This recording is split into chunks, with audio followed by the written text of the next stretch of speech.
Hello, welcome to BikeSocial. I'm Michael Mann, and in today's 3-bike group test, we are going to be pitching this. It's the brand new for 2025 Honda CB1000 Hornet SP against two of its nearest rivals in terms of price and power. And that's the updated for 2025 Kawasaki Z900SE and the new in 2023 Triumph Street Triple 765 RS.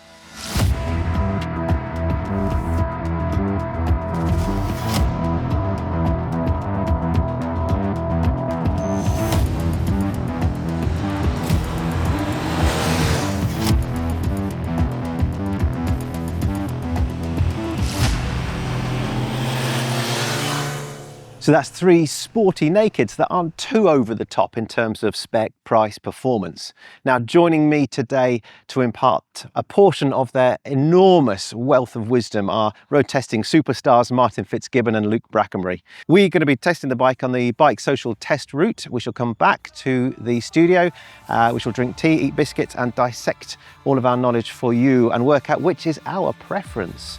Let's go.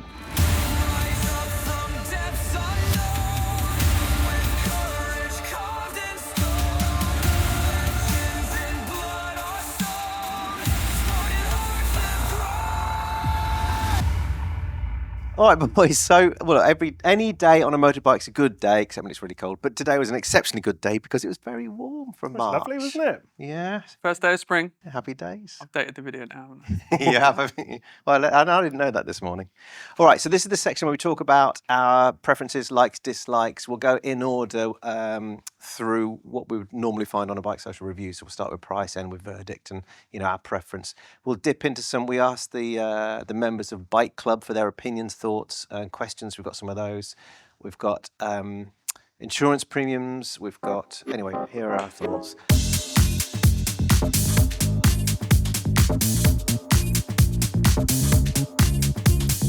So we'll start with price, shall we? When Honda announced the CB1000 Hornet SP, well, both of them, the non-SP and the SP, there was a lot of chatter, wasn't there, on the interwebs about how attractive that price was. Pick up the story, one of you two, and stop me talking. I mean, yeah, get the 10 grand mark. I suppose Honda's a premium company, so when they come up with a 1000cc, 155 horsepower, naked bike with great spec for that money, it's going to get a lot of attention. So it's, picking the bikes for this test anyway. It's so competitive, this segment. So, they made a big statement with the price and the performance. So I guess, makes them more of a contender than normal, because that has been the headline point. It looks like a typo, doesn't it? Because, the other two bikes, the Kawasaki and the Triumph, kind of tell you where the price for this segment should be. Yes. At the kind of 11, 12 grand mark. And then the Honda comes in at 9,999. That is absolutely outrageous. But did Honda build the bike to the price, or they priced the bike to attract the market? Maybe they'd overordered on those engines and they had such a surplus, a bit like all those 16-inch front wheels they used to have, and just kept throwing them in bikes. I don't know. They've got a bit of a habit of it in recent years, haven't they? The Hornet 750 was a big, had sort of big impact when that came out at whatever it was, just under 7 grand, I think. The Transalp was really competitively priced. The GB350's good money. But I think the Hornet SP at under 10 grand, when the Triumph is 11,995 in the colour we've got, and the Kawasaki's 11,521, to get a bigger engine and more power for 1,500 quid or 2 grand less is pretty compelling. I feel like it's going to be a common theme. We'll be coming back to, but the Honda's under 10 grand a lot in this video. And I'm sure that all the other people who write about these things professionally have done and will do the same. We'll make the same remark. It's reflected in PCPs as well, for them that love a bit of finance. Oh, yeah. So for the kind of same £2,300 deposit, the Honda is just £119 a month. I'm going to write that down. Yeah, do that. Whereas the Kawasaki's about 139 and the Triumph's 145. Okay. It's a substantial saving, whether you're buying cash or whether you're buying on finance. It's just, it's a really attractive price. So it doesn't matter what we say in the next half an hour, 45 minutes or so, we're still going to refer to the price. It's still going to be, it's going to offer just genuinely brilliant value, I think. No plot spoilers. I've not even made my mind up yet. We've already started the video.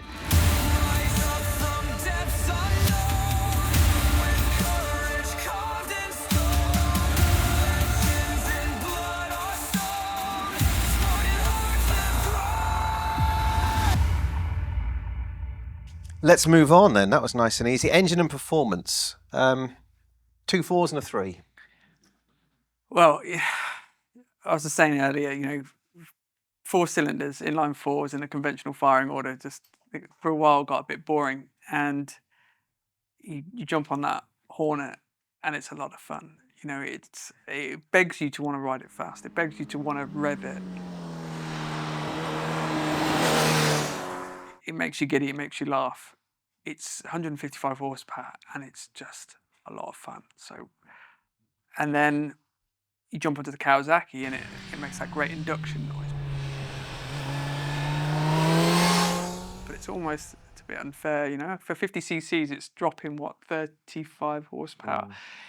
And just as you think it's starting to boogie on the Kawasaki, it's like, no, I'm done. When the Honda's just going, yeah. And then the Triumph and the Triple is a completely different thing, completely different delivery in every respect. And it rewards more, you want to hear that sing, you want to give it big throttle openings, but it's a lot more rewarding at slower speeds. And so, yeah, sort of from the engine point of view, I had a lot more fun at lower speeds on the Triumph, a bit faster on the Hornet, and the Kawasaki just played its lovely mid-range noise, but didn't have anything against the other two. Yeah, for a pair of inline 4s, both Japanese within 50cc, they are completely different in feel and in power delivery and in performance, aren't they? But I guess that's kind of partly from where they've come from. So the Hornet's engine is from a 2017 Fireblade, and it still retains that kind of aggression and that kind of high rev performance. It's a relatively big bore and short stroke. It kind of, to get the most from it, you need to work it quite hard. It's not like, I think I said to you earlier, it's not like a revvy engine, is it? No. It's kind of got some at the bottom end, but if you want to get it at its best, you need to ride it fast. And it's great to do that. Which is great fun. Whereas the Kawasaki, because it's come from, I think it's a sleeved down Z1000 engine, so it's not a kind of a Larry liter bike engine. And it revs a lot lower, it's got a lot of mid-range, but it almost feels like it kind of hits you hard in the mid-range and then sort of runs out a little bit at the top. It's a very, very smooth engine, the Kawasaki. I don't think it quite kind of grabs you by the feels in the way the Honda one does. But yeah, it's very effortless and very, smooth and kind of quiet and well-mannered. Of the two inline 4s, no parallel twins here. Parallel 4s. I prefer the Kawasaki engine for its mid-range particularly. Again, we've had the question, haven't we, on BikeClub about where would you ride, where in that sort of rev range do you ride? It's all very well saying 155 horsepower, which of course are the spec sheet figures, and we all love to live a spec sheet. But 155 horsepower, is it 11,000 RPM? Yes. It's pretty high. But you can leave it in gear on the Honda and have a lot of fun. You can. Because it's so flexible. Yeah, it doesn't have the mid-range punch of the Kawasaki, but you can just leave it in a gear, and they're quite tall, aren't they? And yeah, it's not a demanding engine. No. Like on the Honda, you can have it up in 6th gear. We're going through some 20 limits. Yeah. And I had it in 6th gear, and it still behaves really nicely. The throttle response is excellent. So yeah, it's not demanding, but it's just that sports nature. It is all hidden. The real performance is hidden away at the top, and on the Kawasaki, it's on show in the mid-range, isn't it? Yeah. The Triumph is obviously the odd one out because it's completely different in capacity and cylinder count. But again, on paper, it's maybe a little bit down on power and torque, but it isn't down on speed out on the road. Well, it's a lot lighter than the others as well, isn't it? You can definitely feel that, can't you? And I think for my money, it sounds the best. I think it's probably got the most character to it. Yeah, definitely.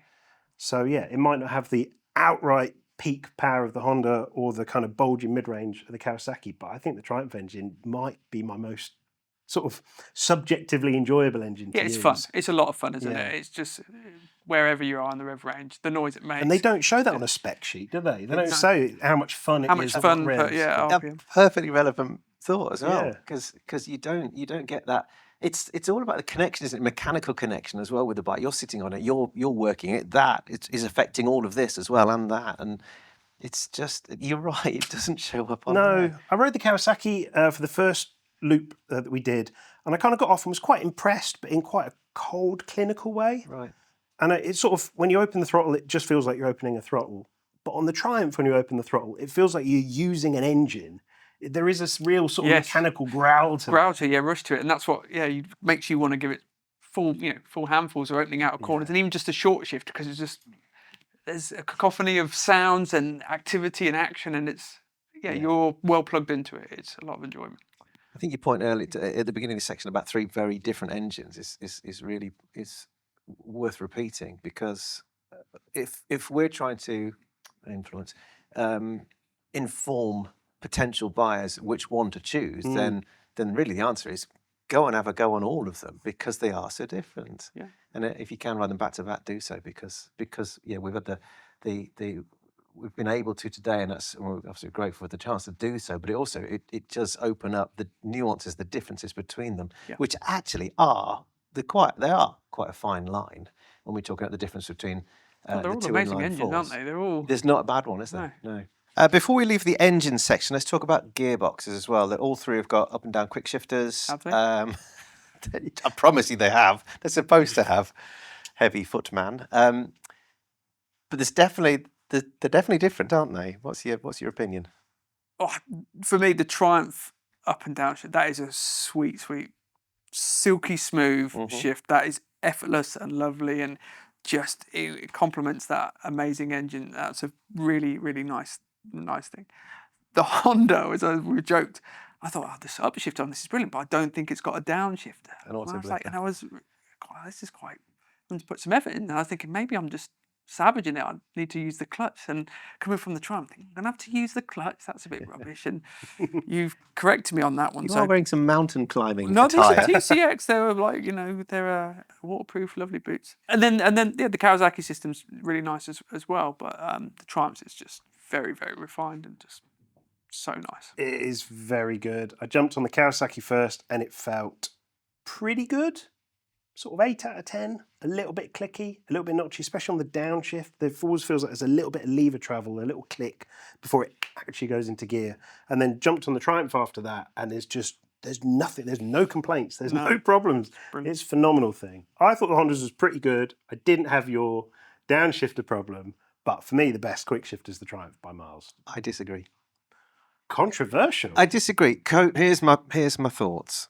When I rode the Street Triple a couple of years ago after it had just been launched, I had it here in the UK, and I mentioned it then about that. There's a slight, and I'm talking minuscule, this is a pathetic thing to say really, there's a tiny little gap between asking for the next gear and selecting the next gear. And it's tiny, but because I rode the Kawasaki before the Triumph, I was expecting, I think because we'd mentioned it en route, that I went from the Honda to the Kawasaki. And the Honda's a good gearbox, really good, I think. The Kawasaki I think, took it up a level. I thought it was absolutely brilliant, mainly because there was no kind of lurch or judder, or it was almost too smooth. And the big telltale sign, but for me on any bike, is between first and second. You always get that, almost like if you're in town, you want to use the clutch because you don't want that. And I just thought that overall, I thought that actually the Kawasaki's was the best. Okay. But it was, again, it's just fine lines. Yeah, sorry. It's not a democracy, is it?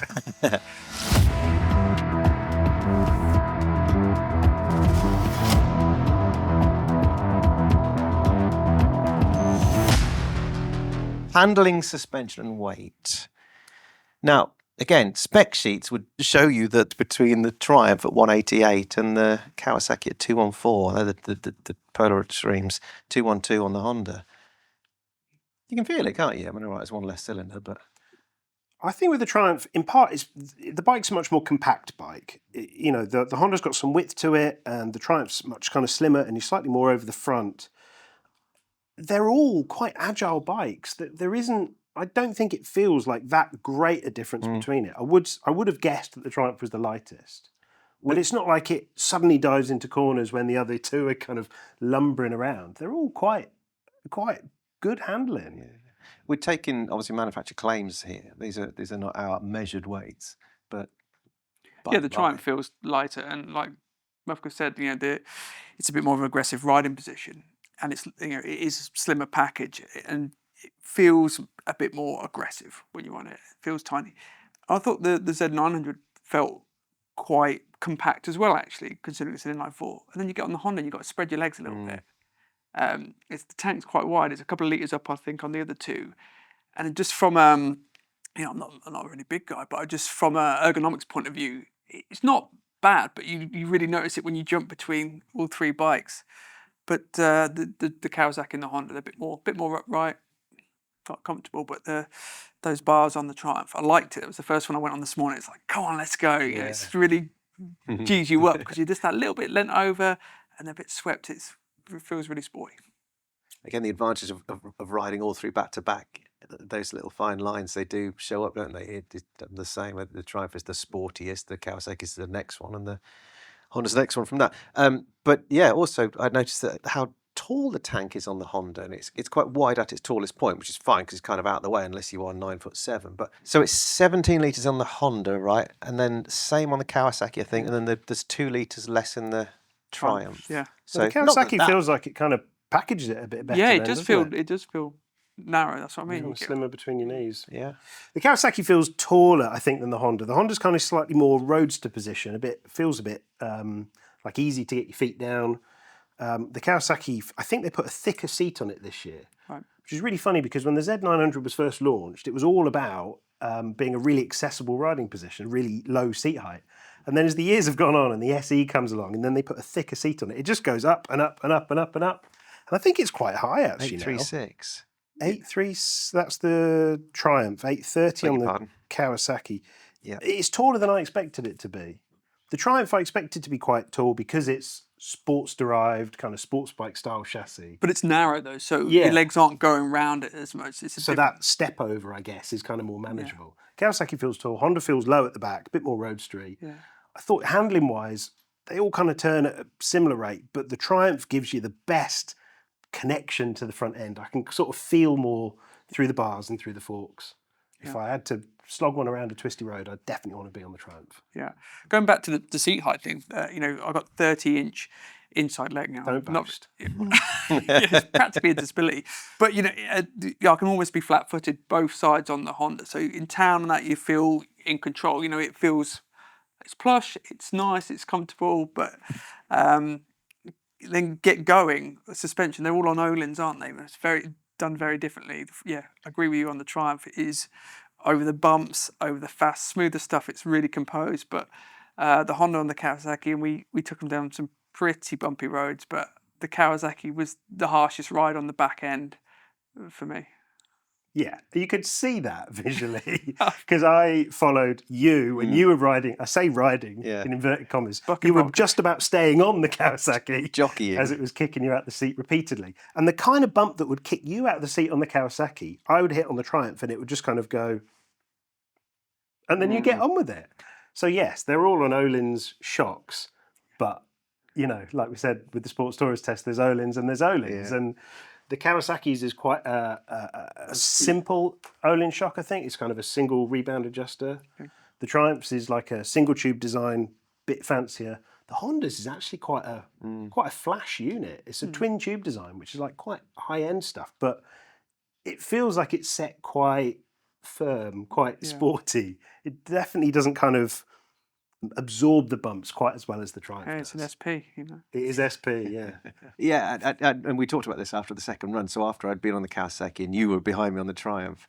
And then when I was on the Triumph on that exact same road, I thought, all right, let's see about this. And of course, exactly, just goes over the bumps, doesn't it? Remarkable. It's very, very clever. And it didn't always used to be like that because those first Street Triple 765 RSs from 2017, they were really stiff. You could tell they'd been designed by like ferociously fast track riders. Yeah. And so these bikes came out of the factory rock hard and they'd absolutely kick you through the kidneys. This Street Triple is not like that anymore. No, not at all. It's very compliant. Comfort-wise, how much room did you have? Did you feel more comfortable? Comfort's a funny one, isn't it, too? I suppose the Z900 is the most neutral, should I say, upright, quite narrow at the tank. Doesn't feel too high, whereas as we said earlier, the Triumph's really sporty orientated, so it's a bit more weight on the wrist. Those lower swept bars, we have a higher seat, but it's narrow, and then there's the Honda that's sort of low at the back. But the wider tank for me I just noticed it all the time that I was whereas the other two tanks are quite narrow. So, but all comfortable. But one thing I know it's probably not as a comfort thing. The second one, so I started on the Triumph, riding around. I thought, really enjoyed it. Then when I got on the Honda, I thought I'd left my earplugs out, and the wind noise was so much louder, and I hadn't left my earplugs out, and I put them both in as I normally do. And I guess for me, my height and the helmet I'm wearing, I guess the turbulence coming off the dash was completely different. So it was a bit noisy. It's a relevant point, and I think that a lot of people often ask this on the YouTube. So I'll go first if you boys are happy to do so. 6 foot tall and 14 and a bit stone, a 33 inside leg. Just a dating. Yeah. Just Good sense of humour. 5'9", 90 kilos, and that's my doctor says anyway. And you've done yours, haven't you? I think I'm just under 5'8", between 5'7", 5'8", and I'm When in mountain climbing gear. 73 kilograms when I'm not wearing my riding kit, and that jacket I was wearing, 20 years old, still fitting it. How about that? Well done, you. And your point about wind protection or is also true. Only because on the Honda, and I said that I wouldn't turn around and point at stuff. On the Honda, the dash it feels like a bit sort of glued onto the front. Yet the others, I mean, there's a wind protection, there's a screen on the Kawasaki. Yeah. And I noticed it. Yeah, it was quite. Yeah, so it was again for me. I don't know if you noticed it on the Honda, but yeah, I was audibly. It was quite okay. So I put a screen on. I think if I had to do a big ride, I think if I had to do some distance, I'd probably take the Kawasaki. I think it had the comfiest seat, probably the easiest riding position. Yeah, I'd agree with that. Yeah, it's roomy enough, isn't it? And legs as well. Which one did I notice on Honda? We didn't talk all about our measurements, but size 11s. But they rest on the heat shield on the exhaust shield, don't they? Trumps, isn't it? I don't know. Did you He's find just saying it so he can make himself look bigger than us? Big feet. You know what that means? Big socks. Yeah. But I noticed that my foot was resting on the exhaust heat. Yes, heat shield. I found the same thing with my right foot. If you ride with your toes on the foot peg, then I have my heel on the Honda and the Kawasaki's exhaust. Not a problem on the Triumph. I've noticed that I was on the Honda, but not to a point it was preventing my foot being in the position I wanted. I was just touching it, so I was fine. For some people, it's a deal breaker, though, isn't it? Because if you get off and you notice things like that, you're like, oh, okay. Well, you notice the scuff. Yeah. Over time. Yeah. And that's what you did straight away, didn't you? Before we rode them, Sure. You saw the scuff. Whoever had ridden it before.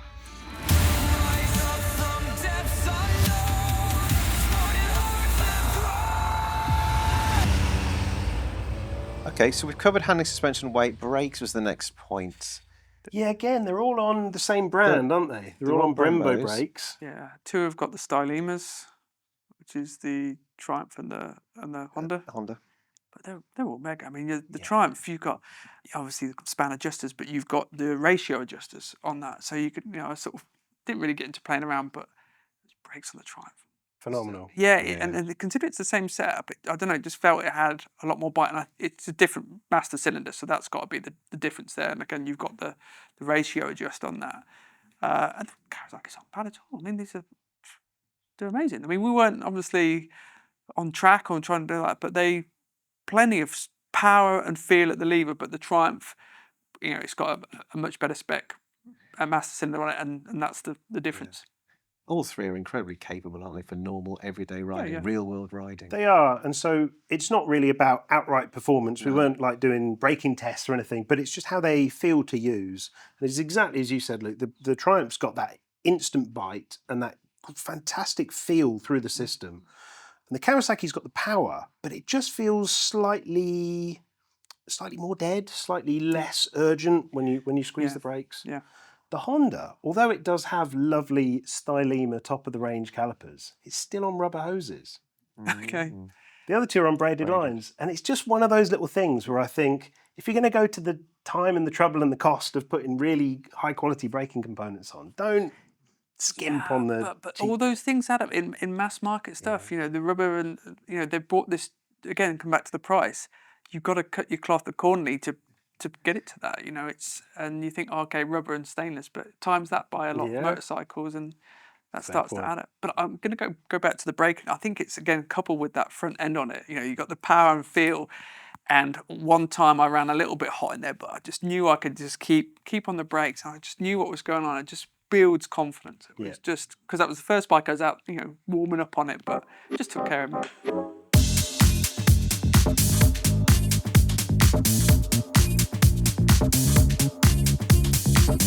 Rider aids is next.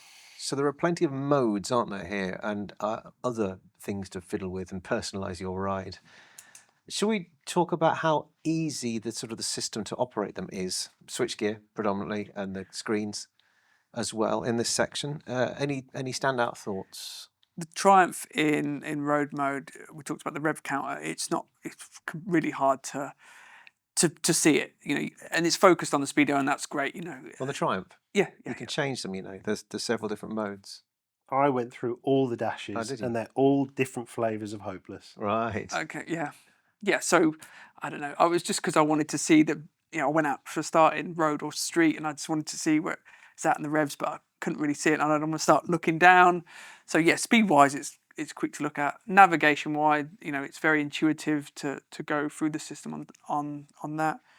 I mean, they're all. I think the Kawasaki needs a bit. You had to show me on a few things because it wasn't quite intuitive to go through that. Tap it and then hold. Whereas it, and the Honda's straightforward. It's a kind of really simple execution of what you need to know. I think probably for me, the Honda's straightforward. It's easy. It's clear what there is, and it's easy to work it through.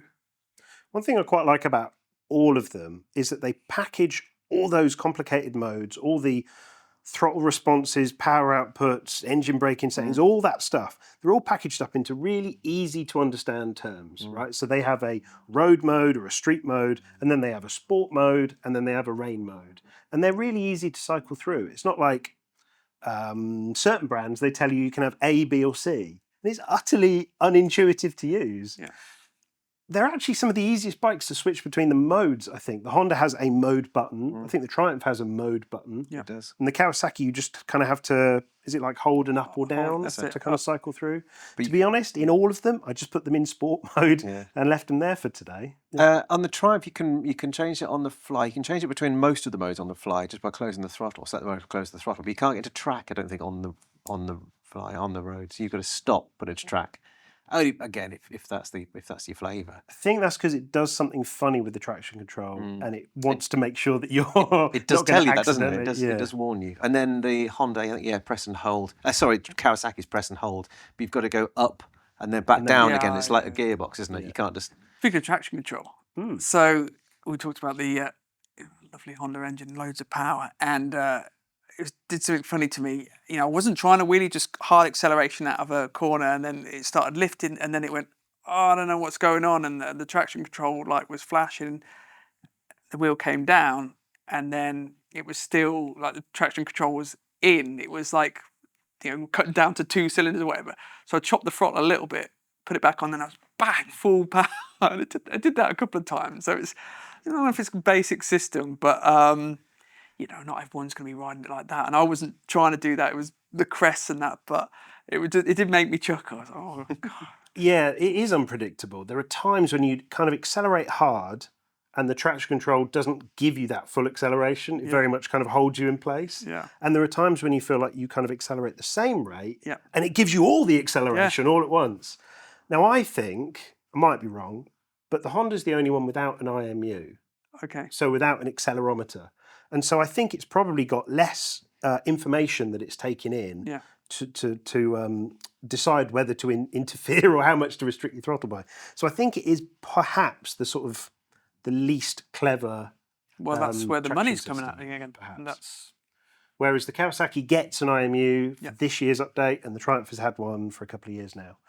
And I didn't have any noticeable interference or problems with the traction on either the Kawasaki or the Triumph. I thought they're both really well set up systems. I think we have all three bikes in sort of standard form. There doesn't seem to be, from what I can see, anything above and beyond. It's worth noting, or for me it's worth noting, that the Kawasaki comes with cruise control. if you like that kind of thing. Yeah. Whereas the other two don't, and none of them come with heated grips. I don't know why I always go to cruise control heated grips. Maybe they are the two most common. Sensible man. Wow. You can have cruise on the Triumph, but you have to spec it as an option, and it's another 315 quid. Oh, thank you for that. The Honda, no such luck. Right. For them that matter. Aftermarket only.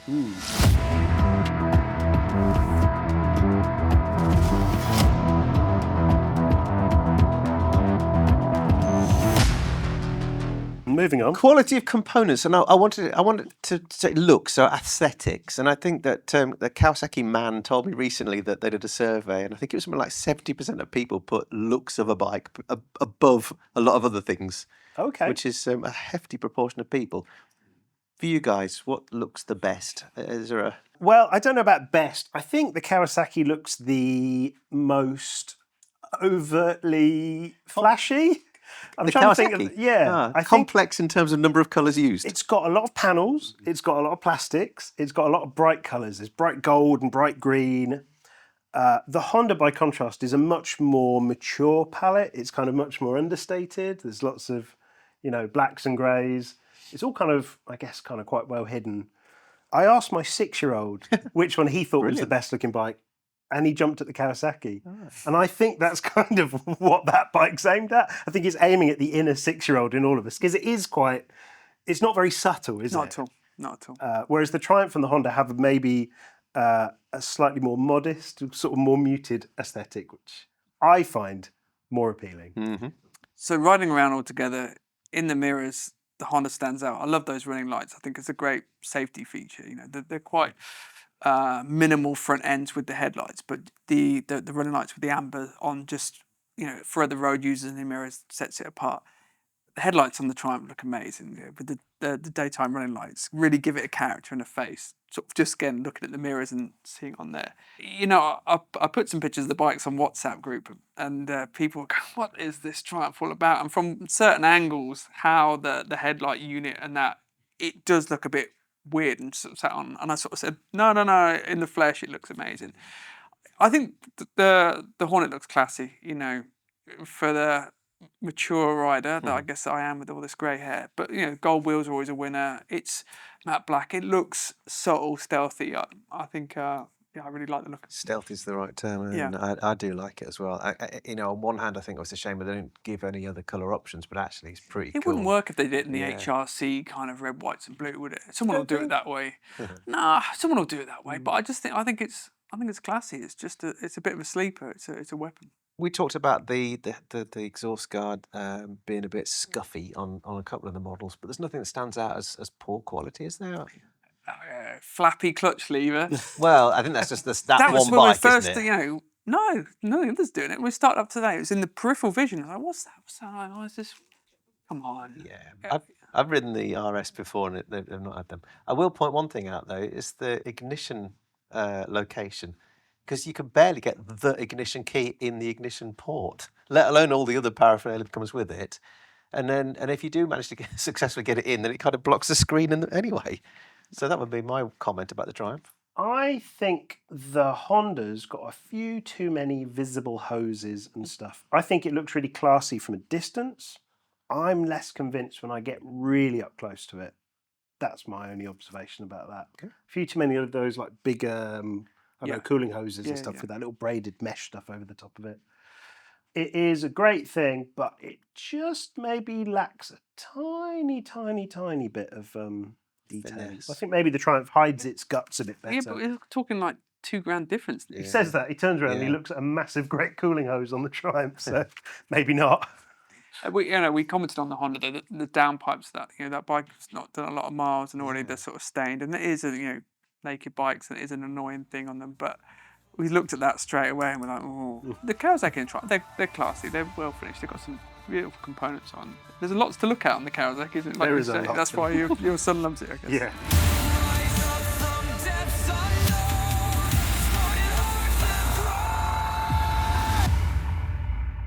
Economy is the next section. Mr. Fitz-Gibbons, this is your number crunching expertise. Sure.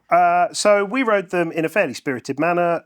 To be honest, they were pretty close. The Kawasaki used the most fuel. That was 39 to the gallon.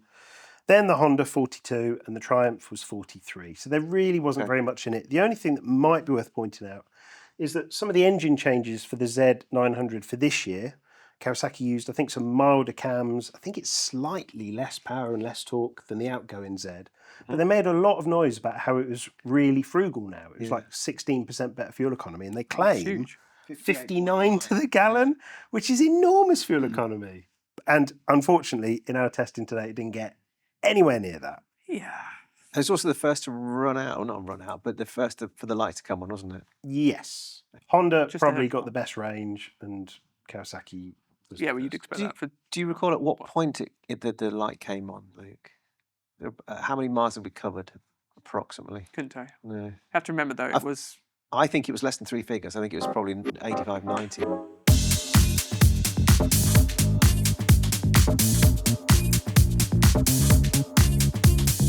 Next, rivals. Now I've got a list. There is so much you could put against these bikes. I mean, you know, Dear the YouTube. reasons why you're saying I want a sporty naked bike. There is so much choice, There is. and Tons. for kind of whatever budget as well. It's a great place to be if you don't like a fairing and you want sporty performance. It is.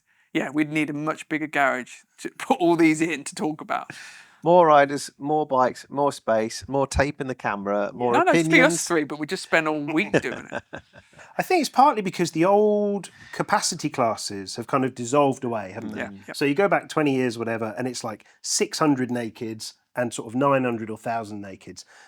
I mean, the Honda and the Triumph used to live in completely different worlds, didn't they? The CB1000 lived up here, and the Street Triple was a middleweight, and it lived down there. CB would be with speed triples and things like that. Yeah, Exactly. Yeah. And then as the Triumph's got a bit bigger in engine capacity, and as the Honda's got more affordable, they've kind of, I don't know, smudged together in this kind of, you can judge them on anything. You can judge them on engine capacity, you can judge them on power outputs, you can judge them on price. None of them are rubbish, are they? Whatever's out there. There's not many bad bikes out there these days. And if they are a bad bike, they're usually because they're on bad tyres and just change the tyres. So there is, you know, you're going to have to ride them. And I suppose those decisions you're making, probably brand loyalty or where the nearest dealer is or what deal's on, but you're not going to, you know, any of those bikes, if we rode them in isolation, if we just, you know, you'd be really happy with that. We deliberately stayed away from the massive super nakeds, the real, the 180, 190, 200 horsepower machines, mainly because of price. And also we wanted to compare these three, didn't we? The Hornet is the sort of the new price-oriented headline grabber for this year. The Street Triple's been around for a couple of years and is renowned for its awesomeness. It's as an all-around package. The Z9's been updated. So we could have easily got a GSX S1000 in here, MT09. What else comes close? 990 Duke. They're not available. The MT09 is not available yet as we sit here. I think the thing with these three is because they're kind of the premium model within the kind of sporty roadster thing. So they've all got the fancy brand name shocks and they've all got the fancy brand name calipers. So I guess if we were to add a fourth bike, you'd probably have a Yamaha MT09 SP, which also I think has an Olin shock and some fancy suspension bits. That is probably the most obvious or closest comparison. Yeah. And then beyond that, F900? maybe I wasn't going to say F900. No, I was thinking maybe the new Ducati Street Fighter V2, which is also kind of Olin's and brand names and sort of similar power outputs, I guess. Yeah, starts at 14 grand and is a lot more expensive. Yeah.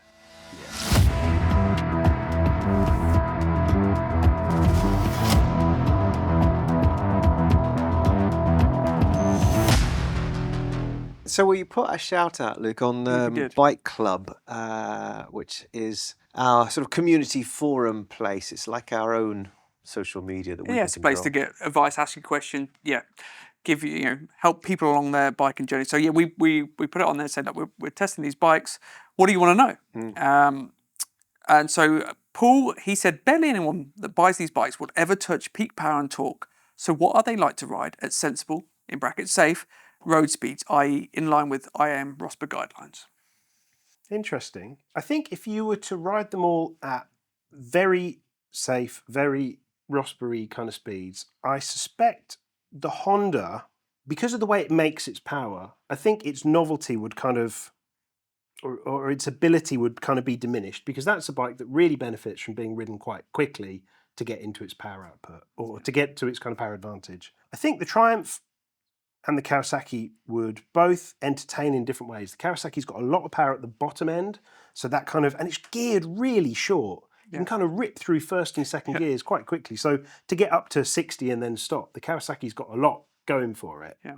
The Triumph, I think, entertains in different ways in that it's got a lot of engine character and kind of sounds good and feels good. So if you wanted to ride along at kind of lower revs and sensible speeds, I think you can find entertainment on the Triumph. Yeah, I'd agree with that. Triumph. Yeah. The Hornet's super smooth. In, like we say, we could ride around in top gear, really low RPM, low speeds, and it would pull and it was smooth, but not with the same. You can just have a lot more fun at lower speeds with the Triumph. So hopefully that answers your question, Paul. What else did we have? What about typical insurance costs? And I think you've got some figures. I do. Yes, that's my bag. So I want to give a shout out to my colleague Steve Lamb for pulling this up at last minute. So thank you, Steve. Based on the data that we have, two of these bikes are brand new for this year, as in they've only been in dealerships a matter of weeks. So the data shows us that an average insurance premium at Bennett's for the Honda is £473. On the Triumph, 467, whereas the Kawasaki is 664. Ooh. Oh, that's surprising. Yes. The Triumph cheapest, Honda a tiny little bit more, Kawasaki. Do you think it's because it's so blingy, the Kawasaki? There's a lot more panels to replace. I don't know, it's all sparkly. Look at me, it's all noticeable. Whereas old stealthy Hornet over there. Nothing going on here. Carry on walking. Don't steal me. John also asks, what has the best bang for buck performance to cost? Back to price again, aren't we? But and 150, the spec sheets never lie. What has the best power to price? I'm going to go with the obvious answer and say the Honda. Yeah. The Honda has the most power at the top end and it costs the least money. BHP for GBP. Per pound, yeah. Yeah, the Honda, and probably quite comfortably so. Yeah. Last question, this is from Phaser John, one for Mufka. Should I sell my anniversary Yamaha 2017 XS900 for the Honda? Ooh.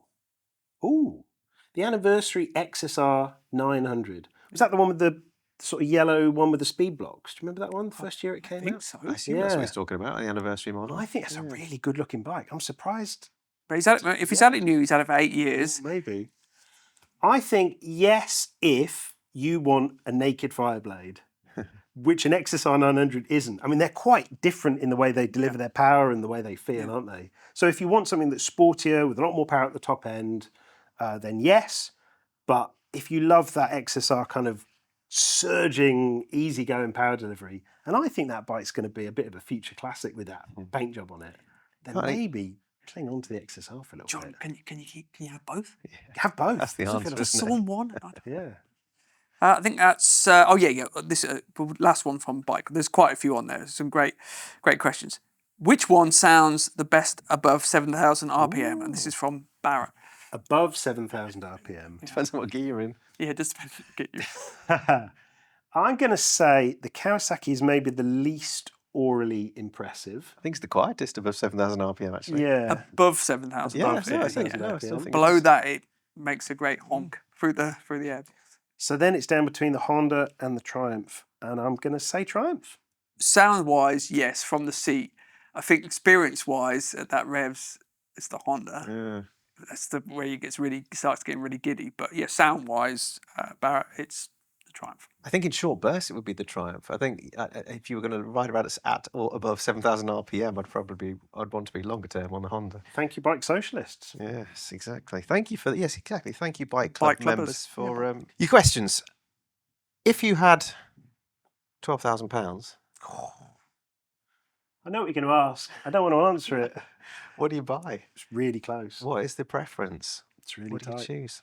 It is really tight. And we've sat here before and gone, oh, yes, that's really tight. For me, I think the most enjoyable ride is the Triumph, but £2,000 is a lot of money. And if you're putting that Honda with £2,000 in cash sat in a suitcase on the seat, it's really hard to overlook that, isn't it? I'm the same as you. If you were to do it that way, I mean, the Triumph, like getting on it this morning, it was a little bit chilly, just warming up. It was just fun. It just wants to have fun. You can have fun at lower speeds. And I just got on the Honda. And I was laughing in my helmet so much. I was having a lot of fun. I was having to go a bit quicker to have that fun. But again, at that price point, I think I'd be, if I had the Triumph, I'd take it on track and do things like that. And I think if I probably less so with the Honda. I think it'd be grinding itself in the floor a bit. So you could argue that you could, depending on the sort of rider you are, you can do more with the Triumph. And I think if I've given the 12 grand, it's really tough. I think, like you said, I think you go, oh, I'd like that too, because then I'll go and do that and go and do those tours, or go and get maybe some of the bits for it. It's really tough. And I've not even mentioned the Kawasaki. It's not a bad bike at all. It's just, this is what a great class. So if you've got, if the money's no object, I'm going to take the Triumph. But it's really tough. I think, I'm not making this up, because I genuinely whooped in my helmet when riding the Kawasaki after Thorny Bends, going, you just kind of, on the pipe for that little bit there, and you come side down and back down the gears, and you're like, wow, this is really cool. And I'm a fan, much more of a fan than perhaps I've let on about with the Kawasaki as an all-around package long term. I think the Triumph is an exceptional motorcycle, and it gives you that, what's that expression, garage wood, that, where you look back and you think, oh yeah, I really do like that. I'm really pleased that's in my garage. It looks great. It rides it's much sportier, isn't it, with its ride and its feedback, and you can really chuck it into the corner. So if you're the type of rider that enjoys that really exciting, exhilarating Sunday ride, with the tyres and the suspension and that howl, that combination is lush. I think that I would live with the Kawasaki more so than the Triumph. This is great though, because you're going to ride back on the Honda. I'm going to take clutching 2 grand in. Yeah. You're going to take the Kawasaki. Chucking 50s out. My big fear though is that I'd ride away with the Kawasaki, with the Honda, clutching 2 grand in cold hard readies, and I'd still wake up the next morning wishing that I had the Triumph. I think I'd want the Triumph in my garage, but no one should be in any doubt that Honda bringing that bike for that money should make everyone else up their game. Yeah. And that's got to be good for motorcycling, right? Well, I'd love to have been in the boardrooms around the world, when especially at Kawasaki and Triumph, when they've gone, how much? Yeah. Because I think they all sat up and went, hey, what's going on? I think it's just great for riders, isn't it? The choice and the option, and then bringing something to market like that with that performance at that price. Yeah, relevant stuff. Brilliant. We'll leave it there. We have semi-made a decision, haven't we, on preference, rather than sitting on the fence. So thank you for your time and input and expertise. Thank you for staying with us. Hopefully you've made it this far. Don't forget, Bike Club is where all your questions will be answered. Otherwise, we've got a Facebook group, Bennett's BikeSocial. Check us out on the YouTube if you're not already watching this on YouTube. And Bennett's for your insurance, Front End Chatter for your podcasts. Thanks again. See you next time.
Now, this is the bit where you have to do the stuff to make it look like there's some outtakes. Cool. Right. Now that I'm right on that, let's move on into. I had to close my hand. I don't know what I'm trying to say. No, I haven't got anything to say about that, Michael. No problem. We'll cut that bit out. I think so.